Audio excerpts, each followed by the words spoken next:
He died with nothing, no wealth, no fame, no recognition. In his lifetime, Vincent van Gogh sold only one painting, a simple canvas called The Red Vineyard. It was sold for just a few francs, and yet today, those same canvases are worth more than kingdoms.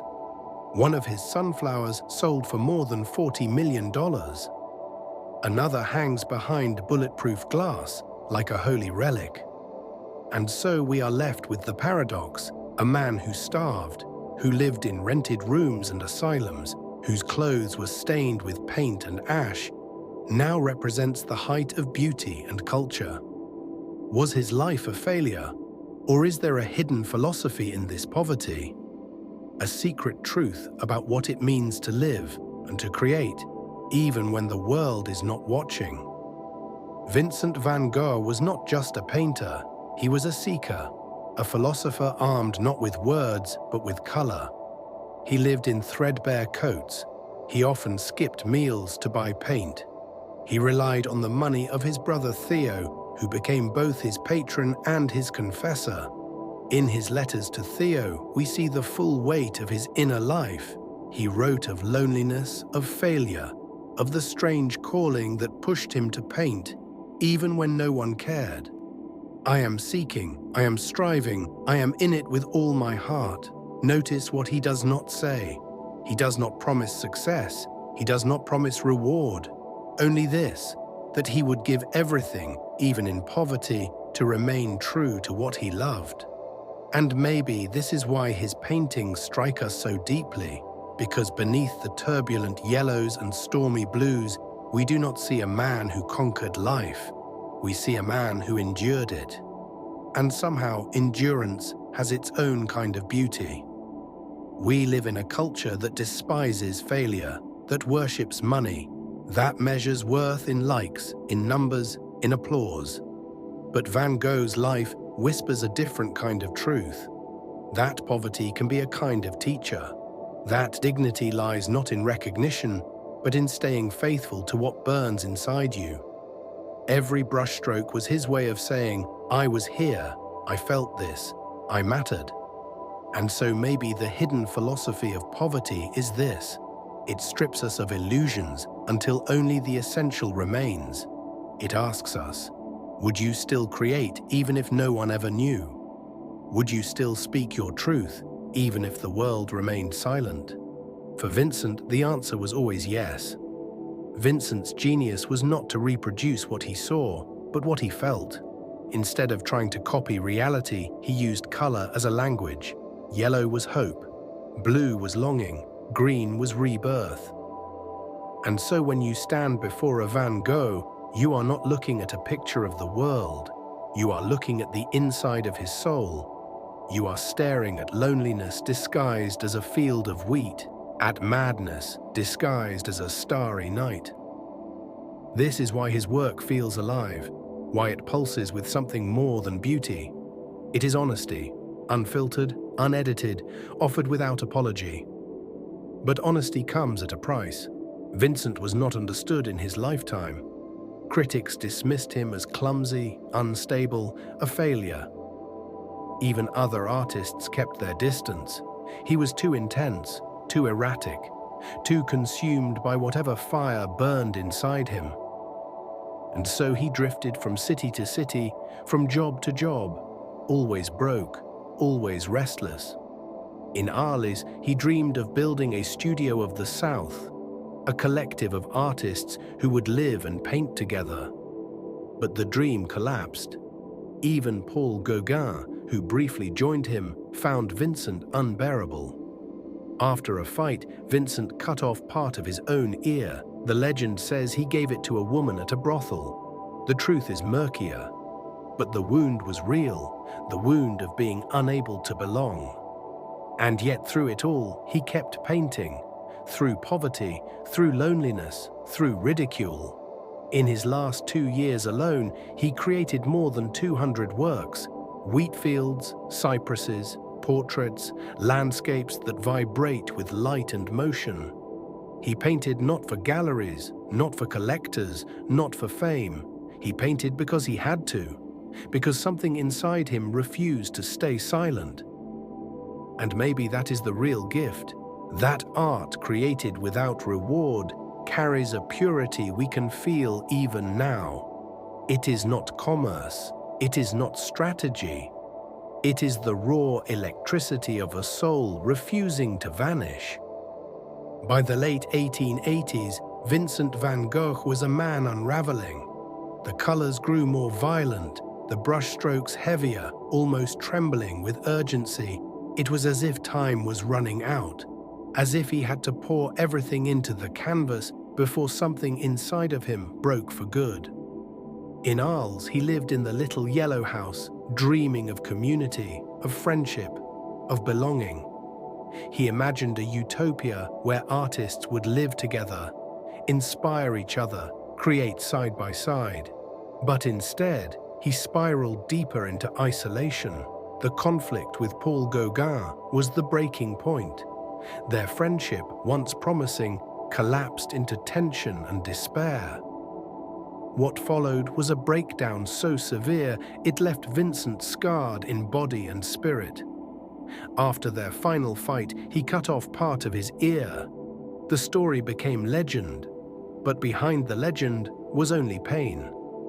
After that, his life became a cycle of hospitals and brief recoveries, moments of clarity, followed by collapse, bursts of wild creativity, followed by silence and despair. It was as if his own mind was both the engine of his genius and the weight that dragged him down. It was during one of these confinements in the asylum at Saint-Rémy that Van Gogh painted his most famous work, Starry Night. Look closely at it. The sky is not calm, it is alive. The stars swirl like galaxies in motion. The night itself seems to be breathing, almost trembling. Below, the little village lies quiet, asleep. But above, the universe is chaos and fire. What was Van Gogh saying here? That the world is never still, that even in silence there is turbulence, that madness itself has its own kind of cosmic rhythm. It is not a painting of despair, it is a painting of awe. Even in his darkest hour, Van Gogh looked up at the night sky and saw something vast, something infinite, something worth capturing. And maybe that is why Starry Night has become more than just a painting. It has become a philosophy, a reminder that beauty is not found in perfection, but in turbulence. That what feels like madness may also be another way of seeing. In 1890, Vincent moved to Auvers-sur-Oise, a quiet village north of Paris. Here, under the care of Dr. Paul Gachet, he painted with ferocious speed. In just 70 days, he produced more than 70 works. Fields of wheat, cottages, stormy skies, everything pulsed with energy, as if his hand could not keep up with the urgency of his vision. And yet, behind the brilliance, there was an undercurrent of despair. He wrote to Theo, "I feel a failure. That's it as far as I'm concerned. I feel that this is the destiny I accept, and which will not change." How can a man creating masterpieces day after day feel like a failure? Because the world still did not care, because the hunger, the loneliness, the unrelenting chaos in his mind never left him. Then, in the summer of 1890, Vincent's life came to its sudden end. He was only 37. For more than a century, people believed he had chosen to leave the world on his own terms. It fit the myth, the tortured artist consumed by his demons. But newer research tells a more complicated story. Some historians now suggest that his death may not have been his decision at all, that it could have been the result of an accident, or even the careless actions of others. The truth is clouded in mystery. The evidence is fragmentary, contradictory, incomplete, and maybe it always will be. But in a way, the details matter less than the symbolism, because however it happened, Vincent died as he lived. On the margins, misunderstood, convinced he had failed. with no sign that the world would ever remember him. When Vincent van Gogh died in that small room in Auvers, the world barely noticed. There was no public mourning, no headlines, no great reckoning with the loss of a genius. Just a poor man's funeral, a handful of people, a coffin surrounded by his canvases, propped against the walls like silent witnesses. Theo wept uncontrollably. Within 6 months, Theo himself was dead, consumed by illness and grief, and so the story might have ended there, two brothers, gone and forgotten, a life that by every visible measure had failed. But it did not end there, because Theo's widow, Johanna, refused to let Vincent disappear. She gathered his canvases. She edited his letters. She fought for exhibitions when no one else cared. It was her stubborn devotion that kept his voice alive. And slowly, the world began to change. A few collectors discovered his paintings. A few critics began to whisper about the strange power in his colors. And then, like a storm breaking over the horizon, his reputation grew. By the early 20th century, exhibitions of his work electrified audiences. The same paintings that no one would buy for a few francs were now objects of wonder. The brushstrokes once mocked as crude were now hailed as visionary. It is almost biblical. The stone the builders rejected became the cornerstone. The man dismissed as a failure became a prophet of modern art. But here lies the cruelest irony of all. Vincent never saw it. He never knew. The glory, the reverence, the immortality of his name. It all came too late. So what do we call a life like his? Was Van Gogh a failure? He thought so. He wrote it in his letters. He felt it in his bones. And yet, when we stand before his work, we feel something different. We feel presence. We feel truth. We feel the fire of a soul that refused to die quietly. Maybe success is not always what we think it is. Maybe the true measure of a life is not applause, but authenticity. Not wealth, but the courage to stay faithful to what cannot be silenced. By that measure, Vincent did not fail. He succeeded more than most of us ever will, because he lived with his heart wide open, and he burned until there was nothing left to burn. Van Gogh's story forces us to confront uncomfortable truths. We crave recognition. We crave validation. We crave proof that what we do matters. But what if the meaning of a life is not always visible in the moment? What if greatness is sometimes buried, hidden, waiting for another generation to see it? And what if the truest form of courage is to keep going even when no one sees you?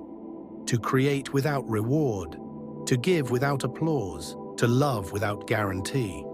This is what Vincent teaches us, that the so-called failed life may be richer, deeper, more enduring than the lives the world celebrates. Today, millions stand before his paintings in hushed reverence. They travel across oceans to see his sunflowers, his wheat fields, his trembling night sky. And in those moments, Vincent is not gone. He is alive.